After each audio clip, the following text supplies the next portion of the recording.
এই মুহূর্তের সবথেকে বড় লেটেস্ট আপডেটটি হলো, যে সকল শিক্ষিত বেকাররা আগামী দিনে যুবশ্রী প্রকল্পে আবেদন করতে চলেছেন তাদেরকে আর নিকটবর্তী এমপ্লয়মেন্ট ব্যাংক অর্থাৎ এক্সচেঞ্জ অফিসে ডকুমেন্ট ভেরিফিকেশনের জন্য যেতে হবে না। এখন অনলাইনেই আপনাদের ডকুমেন্ট ভেরিফিকেশান হয়ে যাবে। চলে এলো নতুন নির্দেশিকা। এই নির্দেশিকার মধ্যে দিয়ে বলা হয়েছে যে সকল যুবকেরা আগামী দিনে এমপ্লয়মেন্ট ব্যাংক অর্থাৎ যুবশ্রী প্রকল্পে আবেদন করবে, আবেদন করার পর আগে যেমন ডকুমেন্ট ভেরিফিকেশান করার জন্য নিকটবর্তী এমপ্লয়মেন্ট ব্যাংক অর্থাৎ এক্সচেঞ্জ অফিসে যেতে হতো, এখন আর সেটি করতে হবে না। এখন অনলাইনেই আপনাদের ডকুমেন্ট ভেরিফিকেশান হয়ে যাবে এবং এসএমএসের মাধ্যমে আপনারা আপনাদের ইউজার আইডি এবং পাসওয়ার্ড পেয়ে যাবেন। তো চলুন কি নির্দেশিকা এসেছে তা আমরা দেখে নেব। এছাড়াও কিভাবে নতুন পদ্ধতিতে আবেদন করতে হবে তাও আমরা আজকে দেখিয়ে দেব। তাই সম্পূর্ণ আবেদন পদ্ধতি স্টেপ বাই স্টেপ আকারে দেখতে হলে ভিডিওটিকে শুরু থেকে শেষ পর্যন্ত দেখতে হবে। ভিডিওটিকে একটি লাইক করতে হবে। আপনি কোন জেলা থেকে ভিডিওটি দেখছেন তা কমেন্ট করে জানাতে হবে এবং চ্যানেলটিকে সাবস্ক্রাইব করে অল বাটনটিকে অন করে রাখতে হবে। তো ভিডিও শুরু করার আগে আরেকটি কথা বলে দিই যে এই যুবশ্রী প্রকল্প শুধুমাত্র ছেলেরা আবেদন করতে পারবে এমনটা নয়। এখানে ছেলে এবং মেয়ে উভয়ই আবেদন করতে পারবে এবং যারা এই প্রকল্পের দ্বারা সিলেক্টেড হবেন তারা সকলেই প্রতি মাসে ১৫০০ টাকা অর্থাৎ বাৎসরিক ১৮,০০০ টাকা তাদের অ্যাকাউন্টে ক্রেডিট হয়ে যাবে এবং তারা ভাতা হিসাবে এই টাকাটি পেয়ে যাবে। তো চলুন আমরা নির্দেশিকাটা জেনে নিই। আপনারা স্ক্রিনের ওপর দেখতেই পাচ্ছেন লেখা রয়েছে বিশেষ বিজ্ঞপ্তি। এমপ্লয়মেন্ট ব্যাংকে কর্মপ্রার্থীদের নিবন্ধনের অনলাইনে বৈধতাকরণের নতুন পদ্ধতি ১৯/৯/২০২২ তারিখ থেকে কার্যকর করা হবে। কর্মপ্রার্থীদের আর ব্যক্তিগতভাবে এমপ্লয়মেন্ট এক্সচেঞ্জে যেতে হবে না তাদের নিবন্ধ যাচাই করার জন্য। অনলাইন রেজিস্ট্রেশনের সময় তাদের প্রয়োজনীয় কাগজপত্র আপলোড করলেই তাদের নিবন্ধন অনলাইনে যাচাই হয়ে যাবে এবং কর্মপ্রার্থীরা সফল যাচাইকরণের পর তাদের ব্যবহারকারী আইডি এবং পাসওয়ার্ড এসএমএসের মাধ্যমে পাবেন।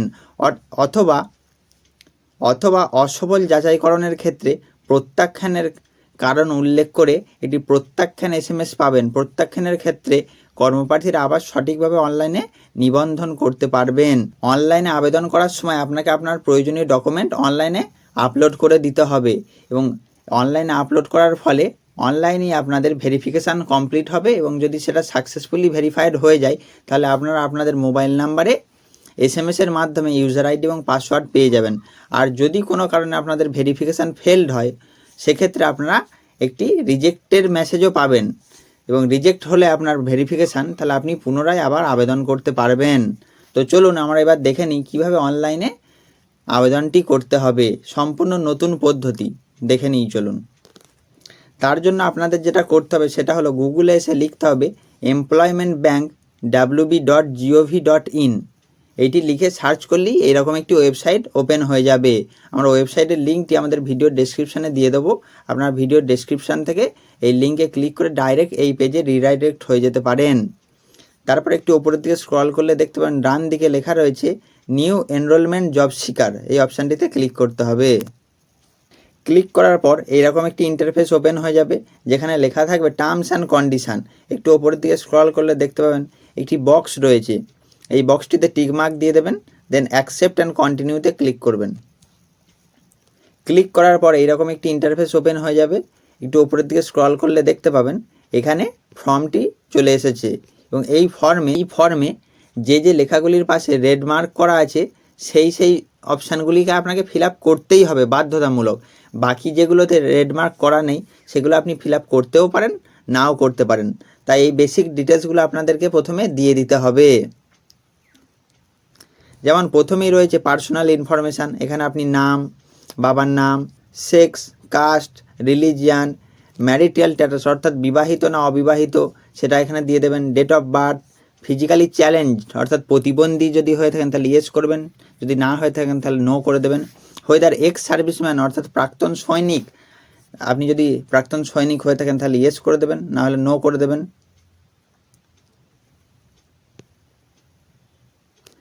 তারপর হচ্ছে কন্ট্যাক্ট ইনফরমেশান, পোস্টাল অ্যাড্রেস অর্থাৎ এখানে আপনি আপনার ঠিকানাটি দিয়ে দেবেন। Village, post, police station, district, pincode details দিয়ে দেবেন। তারপর হচ্ছে স্টেট ওয়েস্ট বেঙ্গল করাই থাকবে, ডিস্ট্রিক্টটি সিলেক্ট করে নেবেন, পিনকোডটি এখানে দিয়ে দেবেন। এক্সচেঞ্জ, এখানে আপনি আপনার এক্সচেঞ্জ অফিসের নামটি সিলেক্ট করে নেবেন। তারপর হচ্ছে মোবাইল নাম্বারটি দিয়ে দেবেন। তারপর হচ্ছে এডুকেশান কোয়ালিফিকেশান অর্থাৎ শিক্ষাগত যোগ্যতা। আপনি আপনার শিক্ষাগত যোগ্যতা পরপর দিয়ে দেবেন। প্রথমে মাধ্যমিকের ডিটেলসটি দিয়ে দেবেন, তারপর উচ্চ মাধ্যমিকের ডিটেলসটি দিয়ে দেবেন, তারপর গ্র্যাজুয়েশান করলে গ্র্যাজুয়েশানের ডিটেলসটি দিয়ে দেবেন, পরপর দিয়ে দেবেন। এক্সাম পাস্ট, এখানে আপনি কোন পরীক্ষায় পাস করেছেন সেটা সিলেক্ট করে নেবেন। সেটা ক্লাস 8 হতে পারে, মাধ্যমিক হতে পারে, যেটা করেছেন সেটা দিয়ে দেবেন। 10+2 অর্থাৎ উচ্চ মাধ্যমিক হতে পারে। তারপর হচ্ছে name of the university or board or council, আপনি আপনার এক্সামটি কোন ইউনিভার্সিটি বা কোন বোর্ড বা কোন কাউন্সিলের আন্ডারে পাস করেছেন সেটা লিখে দেবেন। তারপর হচ্ছে ইয়ার অফ পাসিং, আপনি কত সালে পরীক্ষাটি পাস করেছিলেন সেটা দিয়ে দেবেন। তারপর হচ্ছে পার্সেন্টেজ অফ মার্কস, আপনি কত পার্সেন্ট মার্কস পেয়েছিলেন সেটাও দিয়ে দেবেন। তারপর আপনি যদি আরও কোর্স করে থাকেন তাহলে অ্যাড নিউ অপশানে ক্লিক করবেন, দেন আবার একইভাবে সমস্ত ডিটেলসগুলি দিতে থাকবেন। এইভাবে এডুকেশন ডিটেলসটি কমপ্লিট করে নেবেন। তারপর হচ্ছে অ্যাডিশনাল ইনফরমেশান অর্থাৎ অতিরিক্ত তথ্য, প্রুফ অফ রেসিডেন্স, বাসস্থানের প্রমাণপত্র হিসাবে আপনাকে কিছু একটা দিয়ে দিতে হবে। সেটি হলো আপনি রেশন কার্ড দিতে পারেন, ভোটার আইডি কার্ড দিতে পারেন, পাসপোর্ট দিতে পারেন, আধার কার্ড দিতে পারেন, যেটা হোক একটা সিলেক্ট করে নেবেন।